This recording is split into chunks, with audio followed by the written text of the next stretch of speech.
بسم اللہ الرحمن الرحیم۔ السلام علیکم۔ دی ایجوکیٹرز ٹیکسلا کیمپس میں خوش آمدید۔ بچوں، آج ہم اس ویڈیو میں تدوین کے بارے میں پڑھیں گے۔ تدوین کیا ہے؟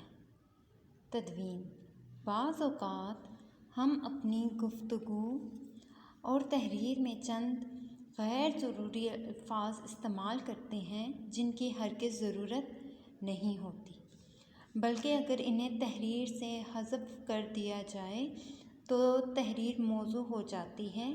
تحریر سے اضافی الفاظ کو نکالنا اور تحریر کو درست کرنا تدوین کہلاتا ہے۔ ٹھیک ہے بچوں، ایسے الفاظ جو غیر ضروری طور پر جملے میں استعمال ہوتے ہوں ان کو نکالنا اور درست کر کے جملے کو لکھنا تدوین کہلاتا ہے۔ یقیناً آپ کو سمجھ آ گیا ہوگا۔